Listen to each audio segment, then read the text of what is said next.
Abra sua Bíblia comigo, por gentileza, no livro do profeta Miqueias.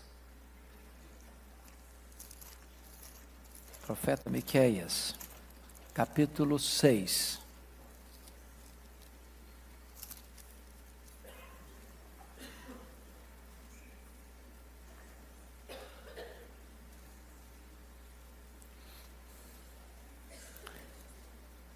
Na minha página está 796. Não sei se isso ajuda você. Fica depois de Jonas. Hã? Está perto da sua? 796 aqui.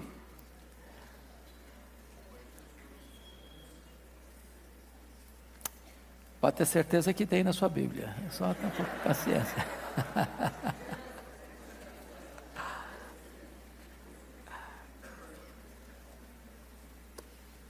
Ok, você vai passar Ezequiel, Daniel, logo na frente você já tem. Miqueias capítulo 6 diz o seguinte: ouvi agora o que diz o Senhor, levanta-te, defende a tua causa perante os montes, e ouçam os outeiros a tua voz. Ouvi, montes, a controvérsia do Senhor, e vós, duráveis fundamentos da terra, porque o Senhor tem controvérsia com o seu povo, e com Israel entrará em juízo. Povo meu, que te tenho feito? E com que te enfadei? Responde-me. Pois te fiz sair da terra do Egito, e da casa da servidão te remi. E enviei adiante de ti Moisés, Arão e Miriam. Povo meu, lembra-te agora do que maquinou Balaque, rei de Moabe, e do que lhe respondeu Balaão, filho de Beor, e do que aconteceu desde Sitim até Gilgal, para que conheças os atos de justiça do Senhor. Com que me apresentarei ao Senhor e me inclinarei ante o Deus excelso? Virei perante ele com holocaustos, com bezerros de 1 ano? Agradar-se-á o Senhor de milhares de carneiros, de 10.000 ribeiros de azeite? Darei o meu primogênito pela minha transgressão, o fruto do meu corpo pelo pecado da minha alma? Ele te declarou, ó homem, o que é bom. E o que é que o Senhor pede de ti? Que pratiques a justiça, e ames a misericórdia, e andes humildemente com o teu Deus. A voz do Senhor clama à cidade, e é verdadeira sabedoria temer-lhe o nome. Ouvi, ó tribos, aquele que a cita. Ainda há na casa do ímpio os tesouros da impiedade, o detestável Efa minguado? Poderei eu inocentar balanças falsas e bolsas de pesos enganosos? Porque os ricos da cidade estão cheios de violência, e os seus habitantes falam mentiras, e a língua deles é enganosa na sua boca. Assim também passarei eu a ferir-te, e te deixarei desolada por causa dos teus pecados. Comerás e não te fartarás, a fome estará nas tuas entranhas, e removerás os teus bens, mas não os livrarás. E aquilo que livrares, eu entregarei à espada. Semearás, contudo não cegarás. Pisarás a azeitona, porém não te ungirás com azeite. Pisarás a vindima, no entanto não lhe beberás o vinho. Porque observaste os estatutos de Onri e todas as obras da casa de Acabe, e andaste nos conselhos deles. Por isso eu farei de ti uma desolação, e dos habitantes da tua cidade um alvo de vaias. Assim trarei sobre vós o opróbrio dos povos. Meus irmãos, os profetas menores, eles foram pregadores contundentes. Eles não pregavam entre 4 paredes. Eles iam para as ruas. Eles estavam nas praças. Eles não pregavam apenas para dentro. Eles pregavam para fora. Eles são mais atuais do que os nossos periódicos mais atuais. Ler Miqueias, por exemplo, é como se você estivesse lendo Veja, isto é, Folha de São Paulo, Estadão. Miqueias faz um diagnóstico da sua nação, como se estivesse fazendo uma radiografia da nação brasileira. Essa mensagem tem mais de 2.500 anos, mas é como se Deus estivesse falando para nós, Brasil, hoje, agora, 9 de setembro de 2018.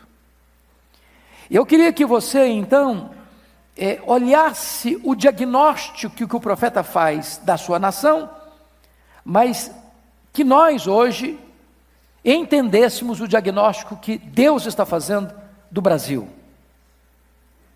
Mais do que isso, o diagnóstico que Deus está fazendo da sua própria igreja. Se não, vejamos. Olha comigo o capítulo 2, e eu vou fazer esse diagnóstico para depois aplicar o capítulo que nós lemos. Capítulo 2, verso 1 e 2, notem comigo, o que nós chamaríamos hoje, numa linguagem bem comum, de aparelhamento do Estado para o crime. Versículo 1 diz: ai daqueles que no seu leito imaginam a iniquidade e maquinam o mal. À luz da alva o praticam, porque o poder está em suas mãos. Os homens que estão encastelados no poder alimentam pensamentos de iniquidade para maquinar o mal, e quando acorda, eles fazem, porque o poder de fazer está nas mãos deles. Porque todo o Estado foi domesticado para isso. Eles têm o desejo iníquo, e eles têm o poder de colocá-lo em curso. É o que nós chamaríamos de aparelhamento do Estado para a corrupção. Se você perceber comigo, nessa conjuntura da sociedade decadente, os valores estão invertidos. Olha capítulo 3, versículo 2, parte A. Os que aborreceis o bem e amais o mal. Notem que não há apenas tolerância ao mal. Notem vocês que não é apenas ausência de promoção do bem, mas há uma inversão. O bem é aborrecido, o mal é promovido e amado. É o que o profeta Isaías, contemporâneo de Miqueias, diz: ai daquele que chama luz de trevas e trevas de luz, o amargo de doce e o doce de amargo. Não é uma questão que nós estamos vivendo hoje, a tolerância ao erro, não. Nós estamos assistindo hoje uma promoção do erro. Não é que nós estamos vendo hoje na sociedade que o bem, os valores absolutos da ética e da moralidade não estão sendo promovidos, não. Eles estão sendo perseguidos. É a inversão de valores. Mas mais, olha como é que a classe de liderança política da nação estava se comportando. Capítulo 3, versículo 1. Disse eu: ouvi agora vós, cabeças de Jacó, e vós, chefes da casa de Israel. Ele está se dirigindo ao poder governante da nação. Não é a vós outros que pertence saber o juízo. Olha a parte B do verso 2. E deles, do povo, arrancais a pele e a carne de cima dos seus ossos, que comeis a carne do meu povo, e lhes arrancais a pele, e lhes esmiuçais os ossos, e os repartis como para a panela, e como carne no meio do caldeirão. Em outras palavras, o profeta está usando uma linguagem gráfica, até assim quase que de 18 anos, assim, de faixa preta para você não assistir, chamando os líderes de canibais. Estão comendo a carne do povo, estão devorando a carne do povo, estão quebrando os ossos do povo, jogando na panela. É a opressão, é o descuido, é o descaso. São os recursos que deveriam estar a serviço do povo, e os governantes estão se servindo do povo, saqueando do povo aquilo que lhe pertence, para ter uma vida digna. Mas notem mais,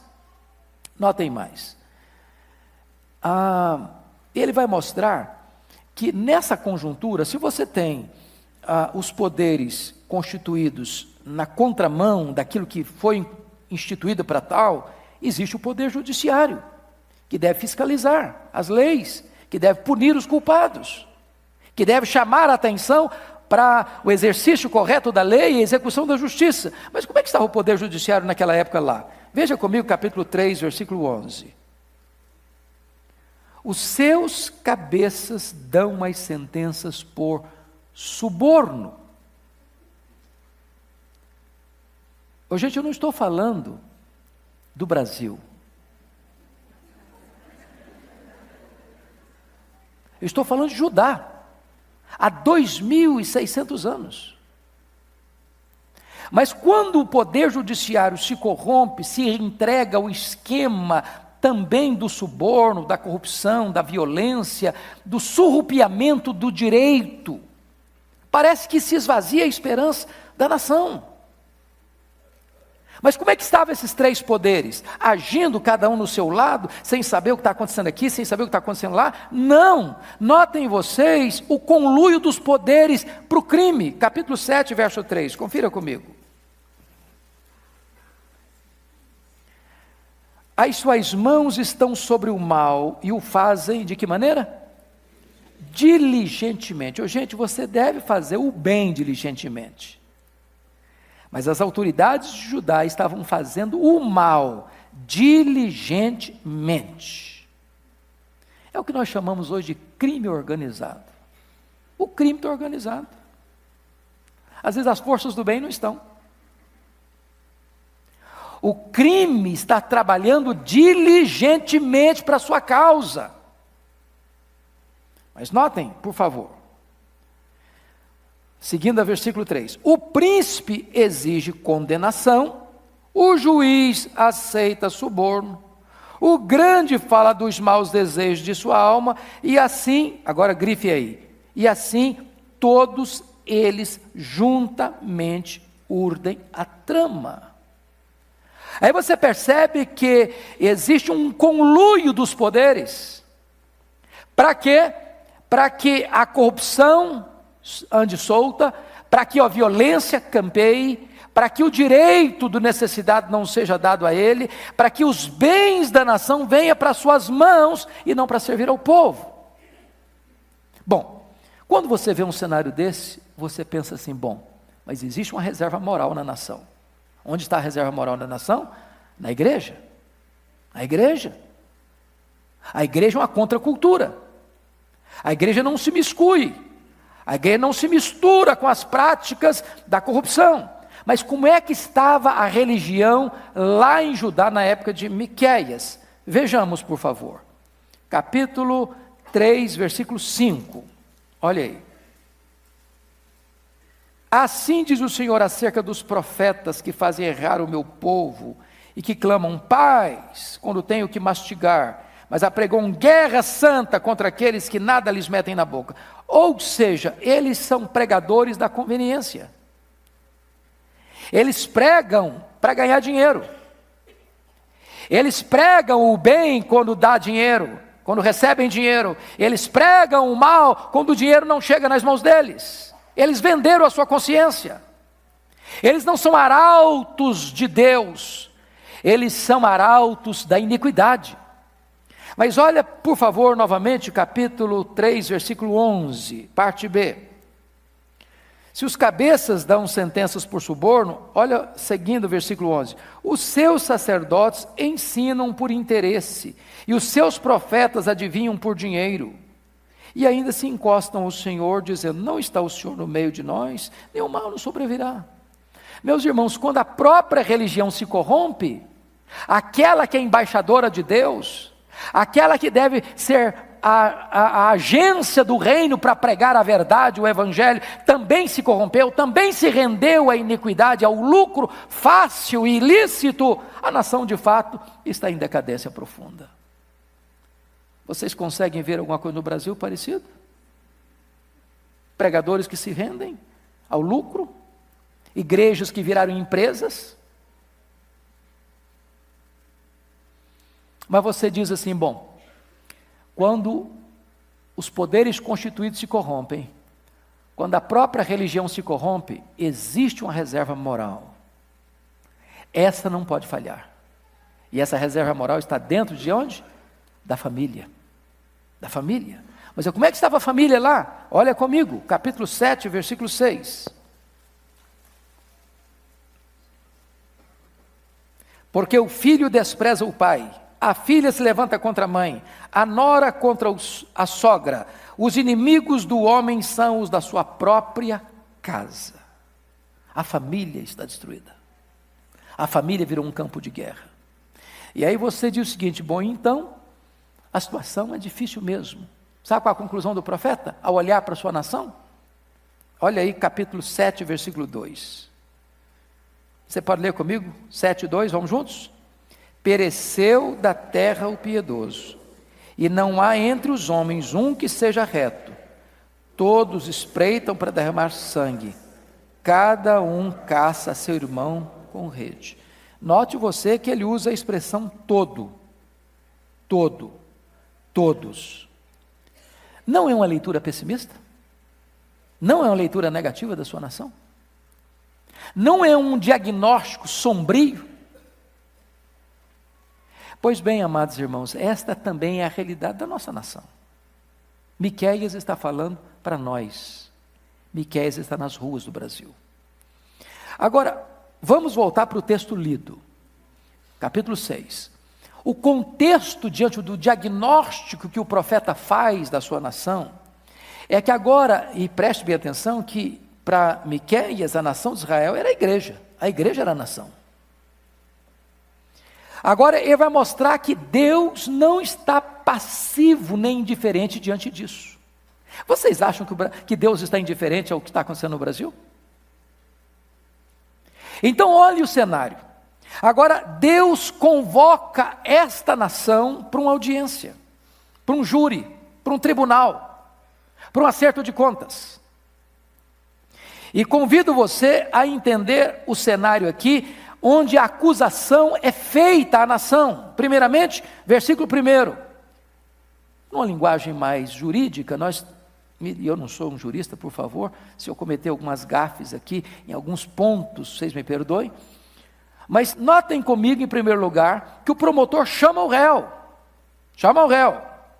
Versículo 1, ouvi agora o que diz o Senhor. Levanta-te, defende a tua causa perante os montes e ouçam os outeiros a tua voz. Deus está chamando o seu povo agora a prestar contas, a apresentar a sua defesa, diante desse diagnóstico que nós vimos, nos poderes constituídos, da religião, da família, da corrupção que se alastrou para toda a nação. Deus agora, vamos lá, faça a sua defesa. Apresente a sua defesa. Por que você está fazendo isso? Por que você está se comportando dessa maneira? E veja você que agora o júri recebe a instrução no versículo 2. Ouvi montes a controvérsia do Senhor, e vós duráveis fundamentos da terra, porque o Senhor tem controvérsia com o seu povo, e com Israel entrará em juízo. Notem vocês que numa linguagem poética, o profeta, em nome de Deus, chama os montes, chama os outeiros, para serem testemunhas da violência que campeou, da corrupção que graçou, da injustiça que prevaleceu. E agora então, notem vocês, a promotoria vai apresentar a sua acusação contra a nação. Veja comigo. Primeiro, acusa o réu de ter se afastado de Deus. Versículo 3. Olha aí comigo, por gentileza. Povo meu, que te tenho feito? Com que te enfadei? Responde-me. Ô irmãos, essa pergunta do profeta em nome de Deus, ela é chocante. Primeiro porque ela está admitindo um fato: o povo de Deus está enfadado de Deus. Sabe o que é enfado? Você está empaturrado, você não aguenta mais. Não aguenta mais. E Deus então pergunta: o que é que eu tenho feito para você estar enfadado de mim? Que razão, que motivo eu tenho dado para você estar enfadado de mim? Responde-me. Segundo, a promotoria acusa o réu de não valorizar a sua libertação. Veja comigo o versículo 4. Pois te fiz sair da terra do Egito, e da casa da servidão te remi, e enviei adiante de ti Moisés, Arão e Miriam. Liderança boa, libertação poderosa. É isso que Deus fez, e o povo está enfadado. Deus nos perdoa, Deus nos salva, Deus nos liberta, Deus nos dá vida, Deus nos dá saúde, Deus nos dá família, Deus nos dá uma pátria, como já foi orado aqui, uma pátria boa, uma pátria rica, uma pátria que é um reservatório de recursos naturais do mundo, o pulmão do planeta, um lugar em que o solo é fértil, um lugar em que o clima é favorável, um lugar em que tudo que se planta dá, e Deus tem abençoado, e ainda nós não estamos valorizando, enfadados de Deus, com tantas dádivas de Deus. Mas não valorizaram mais, não valorizaram as bênçãos. Olha aí ainda, versículo de número 4. Lembra-te, versículo 5 digo, povo meu, lembra-te. Preste atenção nisso, irmão, nós temos memória curta. Nós somos muito apressados para lembrar certas coisas ruins, mas temos memória curta para agradecer a Deus. Lembra-te agora do que maquinou Balaque, rei de Moabe, e do que lhe respondeu Balaão, filho de Beor. Ou seja, havia um profeta falso contratado para amaldiçoar o povo, e na hora que ele abria a boca para amaldiçoar o povo, Deus transformava a maldição em bênção. Pessoas intentam mal contra você e Deus reverte em bênção. Deus trabalha para aqueles que nele esperam. Deus reverte coisas ruins em coisas boas para a sua vida. E agora Deus pergunta: povo meu, o que eu te tenho feito? Por que estás enfadado de mim? Eu te libertei, eu te abençoei. Terceiro lugar, olha comigo, não valorizaram a providência de Deus. No finalzinho do verso 5 diz assim: e do que aconteceu desde Sitim até Gilgal, para que conheça os atos de justiça de Deus. Que lugar é esse, Sitim e Gilgal? O que significa isso? Leia a sua Bíblia. Sitim foi de onde eles começaram a peregrinação no deserto, logo que saíram do Egito. Gilgal foi o lugar onde chegaram, onde cessou o maná, porque a promessa da terra prometida se cumprira. Sabe o que Deus está dizendo? Eu te abençoei do começo ao fim, eu te abençoei de A a Z, eu te abençoei de alfa a ômega, eu te abençoei do nascimento até a sua velhice, a sua morte, eu te abençoei o tempo todo. O que eu te tenho feito, povo meu? Por que te enfadaste de mim? Diante desta acusação da promotoria, o réu vai fazer a sua defesa. Vamos ver a defesa do réu. Versículos 6 e 7. Olha o versículo 6. Com que me apresentarei ao Senhor? Me inclinarei ante o Deus excelso. Virei perante ele com holocaustos, com bezerros de um ano? Pergunto a vocês. Deus proibia isso? Holocaustos, bezerro de um ano? Está errado esse sacrifício? Não, não está, foi Deus que mandou, foi Deus que estabeleceu. O que Deus está dizendo é o seguinte: eu não aceito um culto, ainda que externamente, de acordo com os meus preceitos, mas que não seja fruto da sinceridade do coração. Segundo, olha aí versículo 7.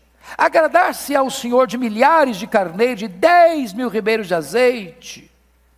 Eles estão pensando o seguinte: já que Deus não aceita o culto que nós estamos fazendo, vamos fazer grande, vamos fazer muito, vamos fazer assim, coisa exorbitante, para ver se impressiona Deus. Deus se agrada disso.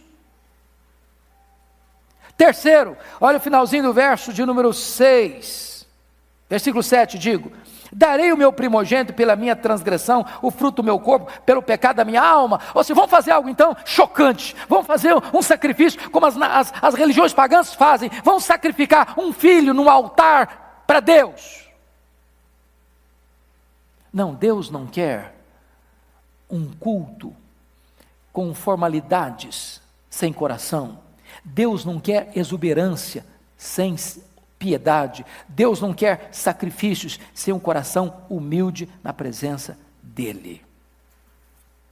Agora notem vocês, comigo, que diante da defesa, agora a instrução é dada no processo.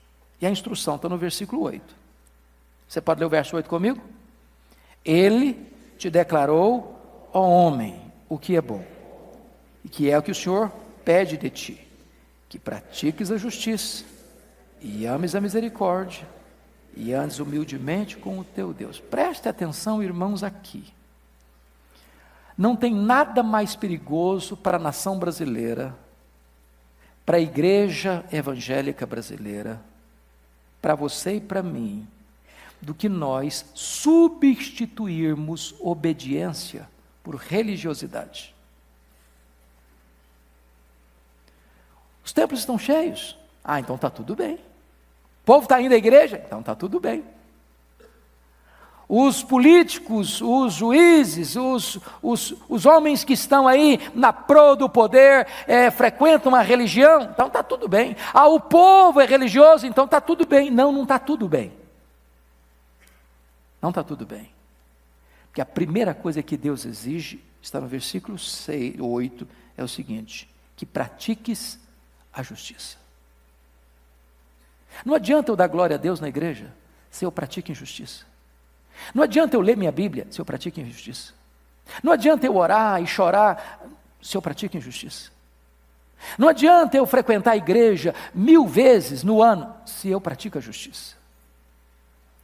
Deus está interessado em que a minha religiosidade produza transformação do meu caráter, da minha conduta e da minha vida, lá dentro da minha casa, lá dentro do meu trabalho, lá dentro dos meus negócios, lá dentro das minhas transações, lá dentro dos meus relacionamentos. Pratiques a justiça.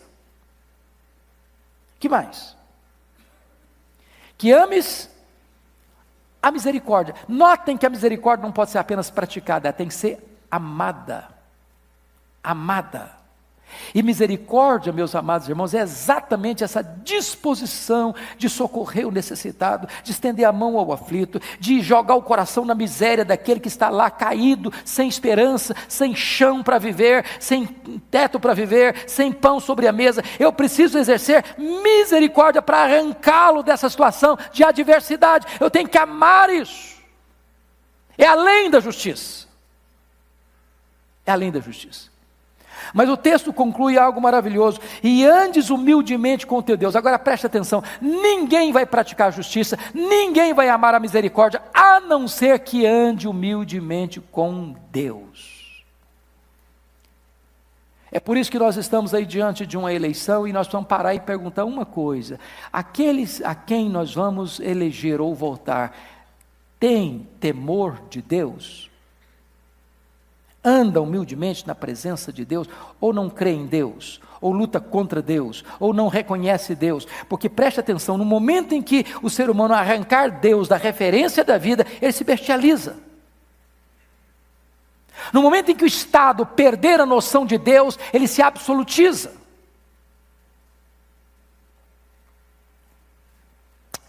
Depois que a instrução é dada, então o julgamento é concluído. Vamos ver isso. Versos 9 a 16. Primeiro, o juiz ordena que o réu ouça a sua sentença. Versículo 9. A voz do Senhor clama a cidade, é verdadeira sabedoria temer-lhe o nome. Ouvi, ó tribos, aquele que a cita. Então, o juiz ordena que o réu ouça a sua sentença. Segundo, o juiz mostra os dispositivos que o réu infringiu. Olha comigo, quais são os dispositivos que o réu infringiu? Onde o réu fracassou, falhou? Por que ele está sendo julgado? Primeiro, versículo 10, crime das riquezas mal adquiridas. Você pode ler o 10 comigo? Vamos juntos? Ainda há na casa do ímpio os tesouros da impiedade, detestável, minguado. O que é na casa o tesouro da impiedade? Eu acumular bens mal adquiridos. Eu ajuntar na minha casa, na minha conta bancária, nos meus bens imóveis, nos meus bens móveis, aquilo que não me pertence. Eu me enriquecer de modo desonesto, ilícito, ilegal. Amados irmãos, muitas pessoas pensam que Deus só tem a ver com igreja, com templo religioso. Deus está interessado no que acontece lá nas transações comerciais. Deus está interessado no que acontece lá nas rodas do poder, onde tantas vezes se saqueia os cofres públicos. Deus está interessado nisso. E Deus está julgando a nação por causa disto. Segunda coisa, segundo dispositivo que o réu infringiu: Olha comigo aí, versículo 10, parte B, e versículo 11. E o detestável Efa minguado, poderei eu inocentar balanças falsas e bolsas de peso enganosos? Aqui o réu está sendo culpado de mecanismos de corrupção no comércio. Preste atenção nisso. Você vai comprar 1 quilo de trigo, o cara te vende 950 gramas, mas está lá 1 quilo. Vai comprar no açougue 1 quilo de carne, a balança está programada lá para vender 900 gramas por 1 quilo. Você compra 900 gramas pensando que está levando 1 quilo. Adulteraram as medidas, para desta maneira iludir você, enganar você, surrupiar você, lesar você. Deus está vendo isso, a corrupção no comércio. Bota-se um selo de qualidade, mas lá dentro o produto é outro. Você compra 1 quilo de café moído, lá dentro tem milho moído, tem palha moída, tem um monte de coisa lá que não é café, e você compra como café. Deus, eu sou contra isso.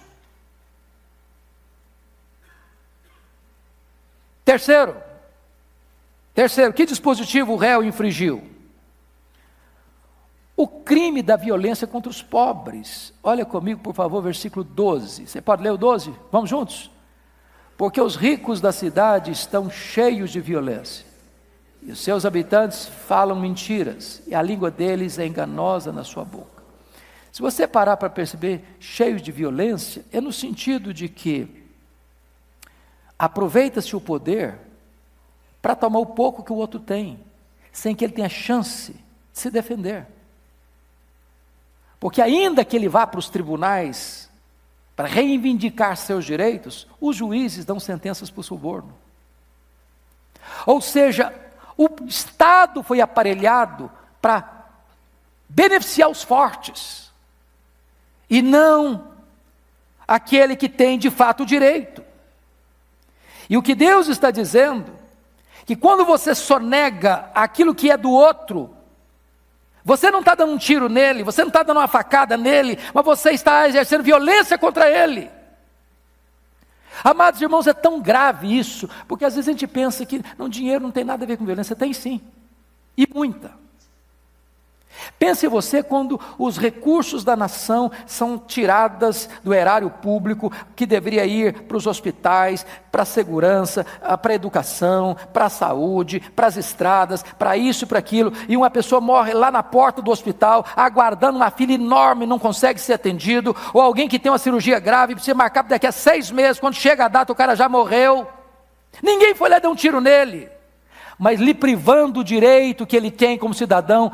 Isso é violência, e Deus está atento a isso. Quarto, que dispositivo o réu infringiu? A mentira. Versículo 12, parte B, diz que a língua deles é enganosa na sua boca, e os seus habitantes falam mentiras. Oh, amados irmãos, não tem nada mais triste do que uma pessoa falar uma coisa e você não acreditar nela. Ela perder a credibilidade. E você vê em épocas de campanhas, promessas e mais promessas, promessas e mais promessas, promessas e mais promessas, e você olha e diz, será mesmo? Tem verdade nisso mesmo? Tem sinceridade nisso mesmo? E eu quero concluir. Finalmente o juiz aplica a sentença. Versos 13 a 16, primeira coisa, o réu colherá o que plantou. Olha aí comigo, versículo 13. 6:13. Assim também passarei eu a ferir-te, e te deixarei desolada por causa dos teus pecados. Sabe o que Deus está dizendo aqui? Quem semeia vento, colhe tempestade. Você semeou violência, você vai colher o quê? Violência. A nação está enfrentando violência como fruto da sua semeadura maldita de violência. Segundo, o réu experimentará uma insatisfação crônica. Versículo 14. Leia o 14 comigo. Comerás e não te fartarás. A fome estará nas tuas entranhas. removerás os teus bens, mas não os livrarás. E aquilo que livrares, eu entregarei à espada. Preste bem atenção, meus irmãos, que há duas coisas aqui: comerás e não te fartarás. Quando o homem opta pela injustiça, pela corrupção, pela violência e tomar o que é do outro, ele pode até usufruir, comprar um jatinho, comprar um iate, comprar uma mansão, fazer viagens pelo mundo, nos hotéis mais caros, nos restaurantes mais caros, mas ao comer, ele não se satisfaz. Ao usufruir, ele não se satisfaz. Há uma insatisfação crônica, produzida pelo próprio Deus, que não o deixa usufruir de forma plena e maiúscula aquele bem, porque foi mal adquirido. É por isso que a Bíblia diz que é melhor você comer um prato de hortaliça onde tem paz, do que você ter banquetes onde tem violência. É melhor você ser um pobre honrado do que um rico desonesto. Porque é melhor você dormir em paz com a sua consciência e com o seu Deus, do que adquirir riquezas e mais riquezas, e não ter paz de espírito, nem paz com Deus.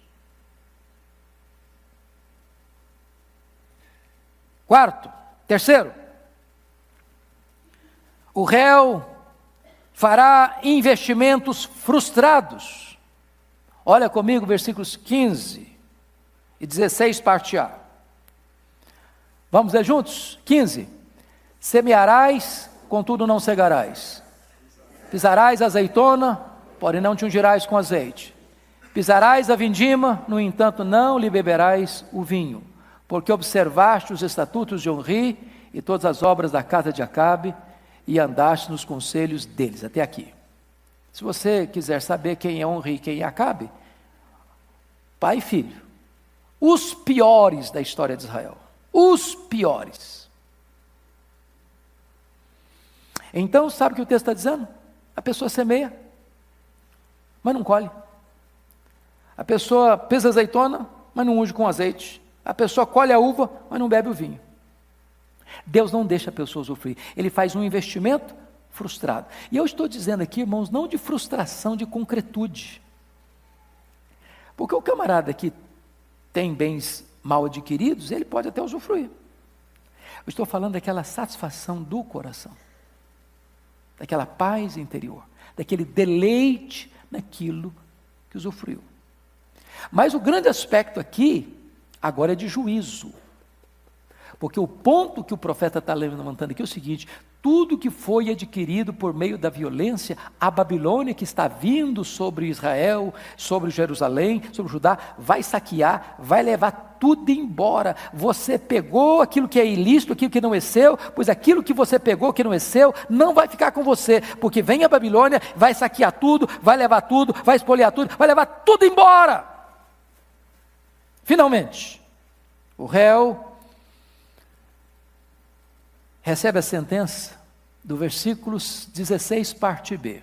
For every lover,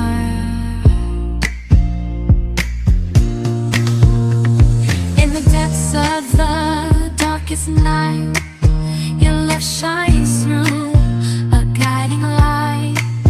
With every heartbeat I feel your grace. In your warm embrace I find my place. Don't shed a tear, for I'll be your fortress, I'll always be near. Though storms may rage and oceans may roar, I'll stand by your side forevermore. Through the trials and the tests we face, our love will endure, it cannot be erased. So dry your eyes, my love, and take my hand. Together we'll conquer. Isso, eu farei de ti uma desolação, dos habitantes da tua cidade um alvo de vaias, assim trarei sobre vós o opróbrio dos povos. Sabe o que ele fixa aqui? Deus trará a Babilônia, Deus trará o cativeiro. Isso significa que 70 anos de cadeia, 70 anos de prisão, 70 anos de cativeiro, Não só o cativeiro em si, mas todas as agruras que o cativeiro produziu, a matança, a fome, o desespero, o cerco do inimigo, a ser tirado da sua terra, da sua pátria, do seu templo, da sua religião, dos seus parentes, dos seus amigos, e entrar para uma outra cultura e ser engolido por essa cultura. Voltamos para o Brasil. Nós precisaríamos pensar um pouco. Até que ponto uma nação peca contra Deus e fica impune? Até que ponto uma nação insurge-se contra Deus e não recebe a disciplina? Até que ponto aqueles que nos governam vão levando a vida sem parar e pensar em Deus, sem temor de Deus, e ficarão impunes? Há esperança para nós? E eu quero concluir dizendo que ainda há esperança. Ainda há esperança. Onde está essa esperança? Capítulo 5, verso 2, por favor. Você vai ler comigo esse texto. Vamos juntos? E tu, Belém Efrata, pequena demais para figurar como grupo de milhares de Judá, de ti me sairá o que há de reinar em Israel, e cujas origens são desde os tempos antigos e desde os dias da eternidade. Se você lembra do hino que acabamos de cantar agora há pouco, a última frase do hino dizia que Jesus reine sobre o Brasil. A esperança para a nação brasileira é reconhecer que Jesus é o único que pode reinar e mudar a nossa vida. Reinar e mudar a nossa família. Reinar e mudar a nossa igreja. Reinar e mudar a nação brasileira.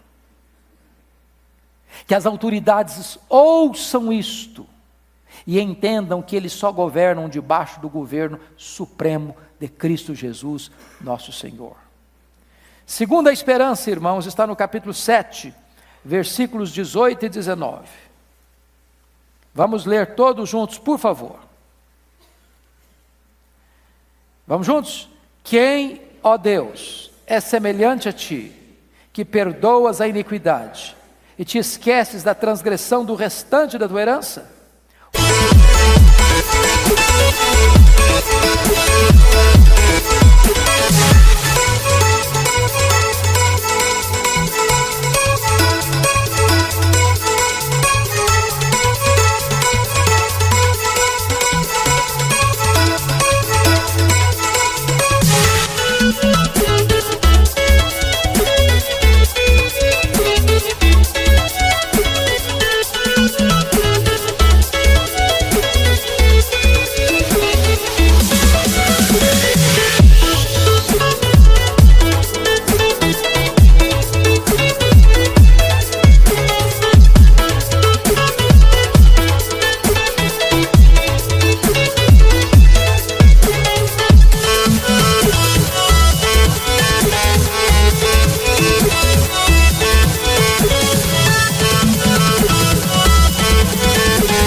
O Senhor não retém a sua ira para sempre, porque tem prazer na misericórdia.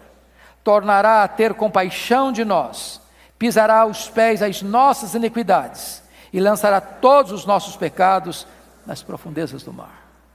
Se houver arrependimento genuíno e verdadeiro, Deus é rico em perdoar. Perdoa uma pessoa, perdoa uma família, perdoa uma igreja, perdoa uma nação. E você? O que você pessoalmente vai fazer? Fique de pé e leia capítulo 7, verso 7 comigo. E você? O que você vai fazer? Você que veio aqui hoje, você que está aqui nesta manhã, no começo desta tarde, o que você vai fazer? A resposta nós vamos ler todos juntos, a uma só voz, o versículo 7. Vamos juntos? Eu, porém, olharei para o Senhor e esperarei no Deus da minha salvação. O meu Deus me ouvirá. Que Deus nos abençoe.